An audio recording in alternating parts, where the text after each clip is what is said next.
ओमज्ञानतिमिरान्धस्य ज्ञानञ्जनशलाकया चक्षुरुन्मिलितं येन तस्मै श्रीगुरुवे नमः।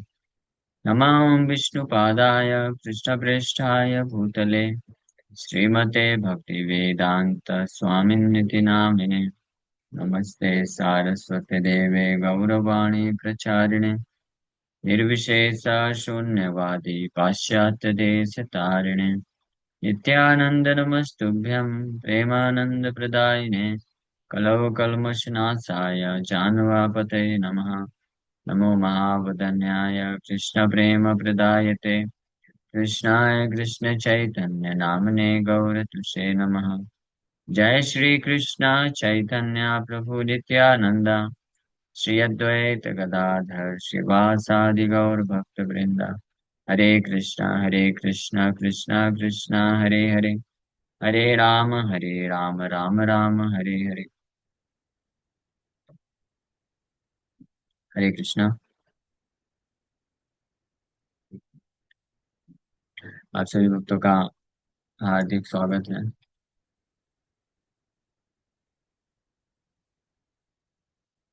आज के भगवद गीता के क्लास में। तो हम लोग चर्चा कर रहे हैं Srimad Bhagavad Gita chapter 7 and text 41।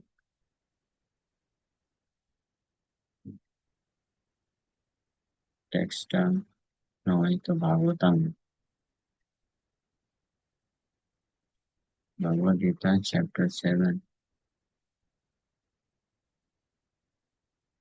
Verse number 23। अंतवंत अंतवत अंतवत तु फलं तेषां तद्भवत्यल्पमेधसाम्। देवान् देवयजो यान्ति मद्भक्ता यान्ति मामपि। तो भगवान इस श्लोक में वर्णन कर रहे हैं, हम लोग श्रवण किए कि men of small intelligence worship the demigods and their fruits are limited and temporary. Those who worship the demigods go to the planets of the demigods, but my devotees ultimately reach my supreme planet. ये देवताओं को जो पूजा करते हैं वो अल्पमेधसाम, they are consider to be less intelligent, क्योंकि देवताओं का पूजा करने से जो फल मिलता है अंतवत, अ, वो फल भौतिक होता है, क्षणिक होता है और कुछ समय में नष्ट हो जाता है। और देवताओं को पूजा करने के पश्चात व्यक्ति जो गति प्राप्त करता है मृत्यु के पश्चात, उन देवताओं को ही प्राप्त करता है, उन देवताओं के लोकों में जा सकता है। लेकिन मद भक्ता यान्ति माम अपि, लेकिन जो मेरे भक्त होते हैं, जो मेरा पूजा करते हैं, उपासना करते हैं, वो मुझे प्राप्त करते हैं। ये चीज भगवान इस श्लोक में बोले। So some commentators on the Bhagavad Gita say that one who worships a demigod can reach the Supreme Lord, but here it is clearly stated that the worshippers of demigods go। कुछ जो commentators होते हैं उनका ये कहना है, क्या वो ऐसा मानते हैं कि भगवान जो देवताओं का पूजा करते हैं वो भी परम भगवान को प्राप्त कर सकते हैं। लेकिन भगवान कृष्ण इसको अप्रूव नहीं करते। But But here it is clearly stated that the worshippers of demigods go to different planetary systems where various demigods are situated, just as a worshipper of the sun achieves the sun, or a worshipper of the demigod of the moon achieves the moon.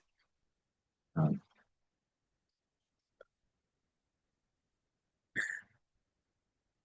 so, लेकिन भगवान यहाँ पे बता रहे हैं कि अलग अलग देवताओं को पूजा करने वाले उपासक देवताओं भी वो अलग अलग अपने उपासना के अनुसार अलग अलग लोगों को प्राप्त करता है। जैसे कोई सूर्य का अगर पूजा करेगा तो वो सूर्य लोक जा सकता है। चंद्र देव का पूजा करेगा तो चंद्र देव के ग्रह को प्राप्त कर सकता है। Similarly, if anyone wants to worship a demigod like Indra, he can attain that particular god's planet. It is not that everyone, regardless of whatever demigod is worshipped, will reach the supreme personality of Godhead. That is denied here. For it is clearly stated that the worshippers of the demigods go to different planets in the material world, but the devotee of the Supreme Lord goes directly to the Supreme Planet of the personality of God. हम लोग चर्चा किया already कल कि आप जिनका पूजा करेंगे आप उनको प्राप्त करेंगे।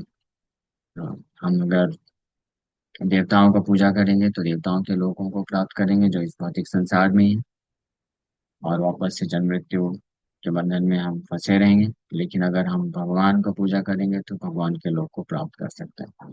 ये बहुत क्लियर पॉइंट है। Here the point may be raised that if the demigods are different parts of the body of the Supreme Lord, then the same end should be achieved by worshipping them. However, worshippers of the demigods are less intelligent because they don't know to what part of the body food must be supplied. Some of them are so foolish that they claim that there are many parts and many ways to supply food. This isn't very sanguine. Can anyone supply food to the body through the ears or eyes? They do not know that these demigods are different parts of the universal body of the Supreme Lord, and in their ignorance, they believe that each and every demigod is a separate god and a competitor of the Supreme Lord.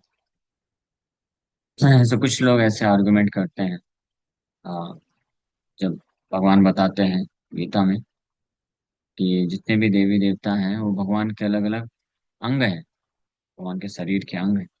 तो ये भी एक बहुत famous argument होता है। I don't know आप में से कितने लोगों ने इसके बारे में सुना है, बट जब हम प्रचार करते हैं स्पेशली बुक डिस्ट्रीब्यूशन के टाइम पे ऐसे कई अ, लोग मिल जाते हैं जो इस प्रकार से बातें करते हैं और बोलते हैं, क्योंकि भगवान गीता में खुद बोलते हैं कि देवता उनके ही शरीर के अंग है, तो क्या फर्क पड़ता है। आप भगवान नारायण का पूजा करो या देवता का पूजा करो, अल्टीमेटली तो पूजा तो भगवान की ही हो रही है। ऐसे भगवान बोलते हैं, ऐसे लोग कुछ लोग ऐसा मानते हैं। लेकिन प्रभुपाद जी इसमें बहुत अच्छा तर्क प्रस्तुत कर रहे हैं, और जो कि भागवत में दिया है तर्क, श्रीमद् भागवतम में यही तर्क का प्रस्तुत किया गया है कि जस्ट लाइक हमारे शरीर के जितने भी अंग हैं, आँख कान नाक जीवा त्वचा इत्यादि बहुत सारे अलग अलग पार्ट्स हैं, लेकिन फिर भी आप किसी भी पार्ट से आप फूड सप्लाई नहीं कर सकते हैं। There are 9 holes in our body. So कोई व्यक्ति ये नहीं बोल सकता है कि कहीं से भी खाद्य पदार्थ डाल दो वो काम कर जाएगा। आंख भी है, कान भी है, नाक भी है और मुंह भी है, तो क्या आंख और कान से जो है मैं फूड सप्लाई करने से उसको पोषण मिलेगा? नहीं। तो ऑथराइज मेथड हमेशा होता है। हालांकि जो फूड आइटम है और उसको आप जो है नाक के थ्रू भी डाल सकते हैं ना। कभी कभी जो जो लोग पानी पीते हैं तो कभी कभी नाक से भी पानी बाहर आने लग जाता है, पानी जा सकता है।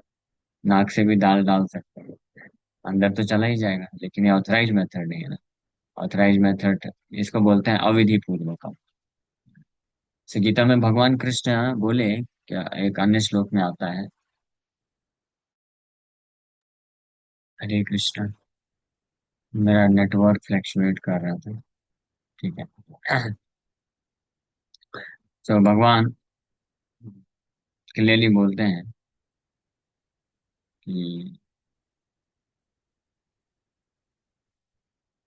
यस, गीता में अन्यत्र भगवान बताते हैं कि देवताओं की जो उपासना करता है, तो क्योंकि देवतागण मेरे अंग हैं इसलिए वो मेरा ही उपासना कर रहा है।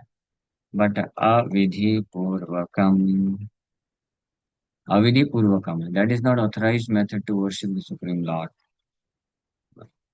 वो ऑथराइज तरीका नहीं। ये अप्य अन्य देवता, ये भी 9 चैप्टर वर्स नंबर 23 है। आप ये नोट डाउन कर सकते हैं, क्योंकि ऐसे आर्गुमेंट तर्क करने वाले लोग मिलेंगे संसार में जो बोलेंगे कि जो लोग ये जानते हैं कि नारायण भगवान है और अन्य देवता उनके पार्ट एंड पार्सल है, अंग है, इसलिए क्योंकि भगवान के ही अंश है ना। कई बार ये भक्त भी इस चीज में कंफ्यूज हो जाते हैं, भक्त लोग भी जो भगवान नारायण को कृष्ण को तो परम भगवान मानते हैं, लेकिन फिर आर्गुमेंट करते हैं कि भगवान देवी देवता, ये जो देवी देवता है ये भी तो भगवान के अंश है, तो इनका पूजा करना भी तो अल्टीमेटली भगवान का ही पूजा हुआ ना। ऐसे आपने सुना होगा, आप में से किसी ने ऐसा आर्गुमेंट सुना है? यस, हाथ ऊपर करिए। पता नहीं आप में से कितने ने सुना है। मैंने तो सुना है, भक्तों के मुख से सुना है। भगवान कृष्ण के भक्त लोग भी इसको जस्टिफाई करने के लिए कि और डेमीगॉड वर्शिप क्यों कर सकते हैं वो लोग, उचित है, ये बोलते हैं कि हम मानते हैं प्रभु जी वो देवता भगवान नारायण के अंश हैं, लेकिन भगवान नारायण के अंश है तो उनका पूजा करने में क्या दिक्कत है? तो भगवान इसके लिए बोलते हैं, ये अपि अन्य देवता भक्ता यजन्ते श्रद्धयान्विता ते अपि माम एव कौन्तेय यजन्ति अविधि पूर्वकम्। Those who are devotees of other gods or demigods and who worship them with faith actually worship only me। मेरा ही पूजा कर रहे हैं अर्जुन, सही बात है। हाँ, वो सन ऑफ कुंती, बट भगवान बट लगा रहे हैं। हाँ, ते अपि माम एव कौन्तेय यजन्ति अविधि but they do so in a wrong way. ये बात सही है, क्योंकि अल्टीमेटली भगवान से स्वतंत्र तो कुछ भी नहीं है। हम इस संसार में केवल देवताओं का ही क्या, किसी का भी पूजा करेंगे अल्टीमेटली भगवान का ही पूजा है ना, क्योंकि भगवान का ही अंश है। इस विचारधारा के अनुसार तो फिर माया को छोड़ने के लिए क्यों बोलता है? माया भी क्या है? माया भी तो कृष्ण की है ना। और कुछ कुछ लोग आर्गुमेंट भी देते हैं, अनफॉर्चुनेटली, दुर्भाग्यवश। अब मैं वापस से वही ट्यून आ जा रहा है, मैं क्या करूं। मैं कोशिश करता हूँ हार्श नहीं होना है, स्ट्रांग नहीं बोलना है, कुछ लोगों को दुख लग सकता है। लेकिन ऐसे ऐसे जब कोई आर्गुमेंट देता है, स्पेशली अगर डिवोटी कोई आर्गुमेंट देता है, तो फिर बोलना पड़ जाता है। ये क्या किया जाए, इसका क्या सोल्यूशन है? सो स्पेशली जब भक्त इस प्रकार से, कोई कृष्ण भक्त है और वो आर्गुमेंट देता है, हाँ, अगर कोई ये बोलता है कि भगवान ये जो देवतागण है वो हाँ, माया का भी बोल देते हैं कुछ लोग तो, कि आप इतना सारा इतना ज्यादा माया को छोड़ दो, माया को छोड़ दो, क्यों बोलते हैं फिर? माया भी तो भगवान की ही दासी है ना, भगवान की ही है, भगवान की ही शक्ति है। सच अ प्रिंसेस, ओ माया, देखो कोई बोल भी रहा है सच अ प्रिंसेस, मतलब माया के लिए बोल रहे हैं, किसके लिए बोल रहे हैं? एनीवे जो भी। तो ऐसे भक्त लोग भी बोलते हैं, तो इसमें क्या क्या गलत है? भगवान, माया भी भगवान की शक्ति है, तो माया को भी अगर हम सेवा करते हैं, सुखी रखते हैं, और अब कृष्ण का भी करते हैं, तो क्या दिक्कत है? दिक्कत भगवान के लिए नहीं है, भगवान हमारे लिए दिक्कत है। प्रभुपाद जी बताते हैं कि जो जेल डिपार्टमेंट है और वेलफेयर डिपार्टमेंट, तो गवर्नमेंट का ही दोनों शक्ति है। हाँ, गवर्नमेंट जो दोनों को मेंटेन करती है, और गवर्नमेंट के ही डिपार्टमेंट्स हैं वहाँ पे। तो गवर्नमेंट के लिए कोई दिक्कत नहीं है, गवर्नमेंट के लिए दोनों सेम है। दोनों डिपार्टमेंट का, गवर्नमेंट जो है, सरकार जो होती है, चाहे जेल डिपार्टमेंट है उसके लिए भी पूरा उसको मेंटेन करती है अच्छे तरीके से, और जो वेलफेयर डिपार्टमेंट करते हैं सिटीजन्स का, उनको भी मेंटेन करती है। लेकिन डिफरेंस हमारे लिए है। हम अगर वेलफेयर डिपार्टमेंट के सबऑर्डिनेशन में है, तो हमारा वेलफेयर होगा, हमारे लिए अच्छा है। और अगर हम जेल डिपार्टमेंट के अंडर में चले गए तो फिर हमारे लिए खराब। तो ये बात समझना चाहिए। ये इस प्रकार की जो फिर विचारधारा होती है, ये एक तरह की मायावाद विचारधारा है। मायावाद भी लोग भी ऐसे ही बोलते हैं कि अल्टीमेटली तो सब ब्रह्म से आया है। हाँ, और ब्रह्म से आया है, everything is Brahma, everything is one, तो सब कुछ एक है।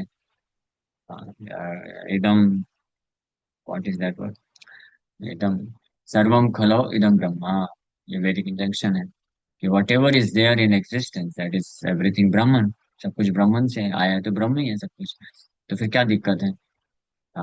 हम किसी का भी पूजा करें, everything is Brahman, everything is one, तो फिर क्या दिक्कत है? कुछ लोग इस फिलोसफी से, ये बहुत डेंजरस फिलोसफी है मायावत फिलोसफी। इसके कारण कई लोग डेविएट हो जाते हैं पूरी तरीके से। तो फिर हम कुछ भी करें, हम सेंस ग्रेटिफिकेशन करें, क्या फर्क पड़ता है? Ultimately everything is Brahman, everything is one, how does it matter? Differentiate क्यों कर रहे हो कि ये सही है ये गलत है? ये सही और गलत का जो विचारधारा है, ये द्वंद्व है। तो वास्तव में द्वंद्व है ही नहीं, अद्वैत, अद्वैत, अद्वंद। अद्वंद या अद्वैत मतलब there is no two things, everything is one. तो इसलिए अच्छा या बुरा कुछ नहीं है संसार में, जो आपको मन को भाए वही करने का। सच अ डेंजरस फिलोसफी ना। ऐसे लोग मिस यूज करते हैं, गलत मिस इंटरप्रिटेशन दे करके, और इसके नाम पे लोग अनेकों प्रकार के जो है पाप कर्म करते हैं।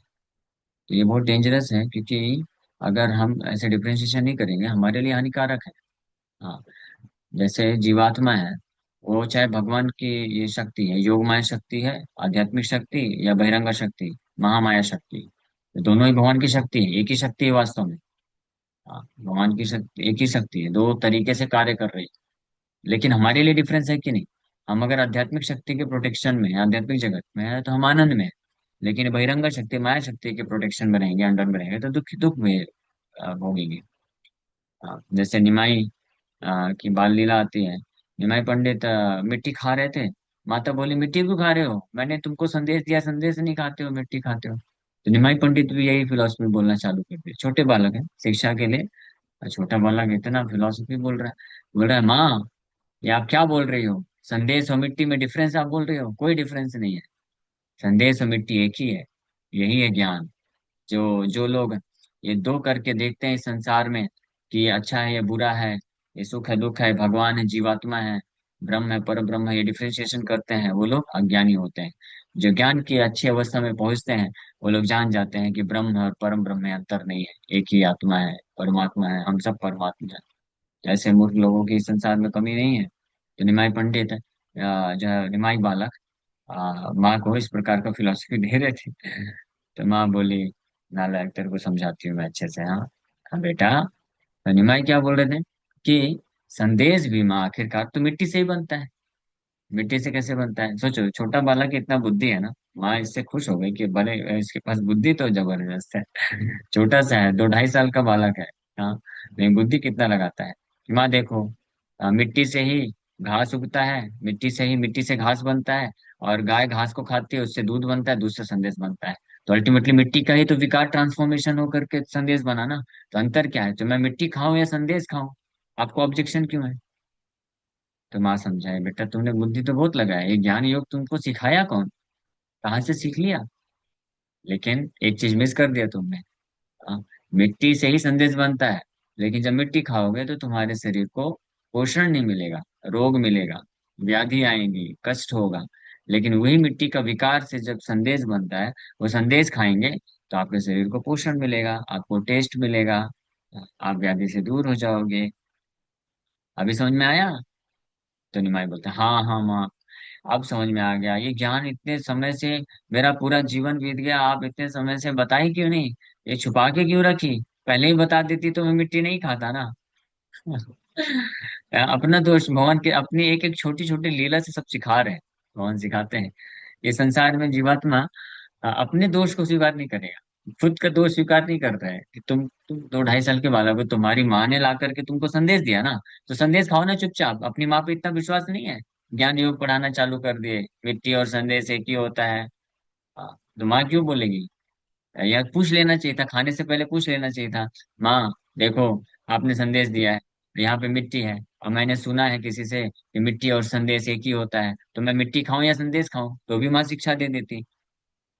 लेकिन आपने पूछा नहीं, और मिट्टी खाना चालू कर दिया, माँ आके पूछी, डांटी, तो फिर बोलना चालू कर दिए, कि ये फिलोसफी बताना चालू कर दिए। और जब फिलोसफी को माँ ने डिफीट कर दिया, तो देखो फिर माँ को ही दोष देते हैं। माँ आपने पहले क्यों नहीं बताया, पहले ये जो ज्ञान था, पहले बताई होती तो मैं मिट्टी क्यों खाता। तो एनीवे, तो निमाई पंडित बोलते हैं, हाँ ठीक है ठीक है, मैं समझ गया समझ गया, डिफीट हो गया भगवान वहां पे, समझ गया समझ गया। अब अगर मुझे भूख लगेगी तो मैं क्या करूंगा। अब मैं भूख लगेगी तो मैं मिट्टी नहीं खाऊंगा, भूख लगेगी तो आपके स्तन को पान करूंगा, दूध पीऊंगा आपका। घुमा फिरा करके अपना जो कार्य है वो निकाल लिए। हाँ, माँ को संतुष्ट कर दिया कि हाँ अब मुझे भूख लगेगी तो मैं मिट्टी नहीं खाऊंगा, आपका दूध पीऊंगा। तो माँ भी खुश हो गया, अच्छा ठीक है, आजा मेरा बेटा। और स्तन में लेकर के दूध पिलाना चालू कर दी। भगवान भी एक्सपर्ट है, भगवान ये सब सिखाते हैं। Anyway, but the point is कि सब कुछ एक है बोलने वाले। ये फुलिशनेस है, दिस इज फुलिशनेस, मूर्खता है। ये सब कुछ एक है, सब कुछ एक है, उसी पृथ्वी से ना सारी चीजें आती है, जहर भी उसी से आता है, और पोषण देने वाले खाद्य पदार्थ भी आते हैं। तो जहर क्यों नहीं खा लेते आप। जो लोग भी ये बोलते हैं कि सब कुछ एक है, सब कुछ एक है, तो जहर खा लो फिर। क्यों अवॉइड करते हैं, फिर डिस्क्रिमिनेशन क्यों करते हैं कि ये मेरे लिए, ये मुझे खाना चाहिए, नहीं खाना चाहिए। हाँ, तो ऐसे ही प्रभुपाद जी से कुछ लोग आर्गुमेंट करते थे प्रभुपाद जी इस प्रकार से। एक बार आदि शंकराचार्य, जिन्होंने फिलॉसफी दिया, सर्वम खलो इदं ब्रह्म, इसको प्रोपोगेट किया, मतलब ये तो वैदिक इंजंक्शन है विच इज ट्रू, बट इसका मिस इंटरप्रिटेशन करके गलत गलत जो है रिजल्ट देना, तो सब कुछ एक है। तो आदि शंकराचार्य ऐसा मैंने सुना था, एक पास टाइम उनका, कि वो गए अपने शिष्यों के साथ, और एक जो है दूध के पास, दूध वाले के पास गए, और दूध का गिलास लिए बोले, इदम ब्रह्म इदम ब्रह्म, ये भी ब्रह्म है मैं भी ब्रह्म हूँ, और पी गए। फिर आगे चल तो उनके शिष्य लोग भी यही बोले, एक एक गिलास दूध का निकाले, बोले ये भी ब्रह्म है मैं भी ब्रह्म हूँ, और पी गए। फिर आगे गए, जूस जूस पिए, उसमें बोले ये भी ब्रह्म है मैं भी ब्रह्म हूँ, पी गए। पानी को बोले ये भी ब्रह्म है मैं भी ब्रह्म हूँ, पी गए। सब शिष्य भी इमिटेट कर रहे थे। फिर आदि शंकराचार्य गए जहाँ पे लोहा को पिघलाया जा रहा था, तो पिघलते हुए लोहे को लेकर के बोले ये ब्रह्म है मैं भी ब्रह्म हूँ, पी गए। उनको कुछ नहीं हुआ। फिर शिष्य लोग की तरफ देखे, आगे कंटिन्यू करो शिष्यों। शिष्य लोग घबरा गए, नहीं गुरुजी, ये ब्रह्म है मैं भी ब्रह्म हूँ, लेकिन ये अगर पीऊंगा तो मेरा भ्रम हो जाएगा, हरि बोल हो जाऊंगा मैं तो। वहां पे नहीं पी। हाँ, तो अगर सब कुछ ब्रह्म है तो फिर प्रभुपाद जी के पास ऐसे एक मायावादी आया, बोला everything is one Swami ji. So Prabhupada ji बोले, I don't agree, that's why your philosophy prove to be wrong. हाँ, मैं आपसे सहमत नहीं हूँ, इसलिए आपकी फिलोसफी गलत हो गई इमीडिएटली। तो वो तो बेचारा हक्का बक्का रह गया, समझ नहीं पा रहे कैसे फिलोसफी रॉन्ग हुई।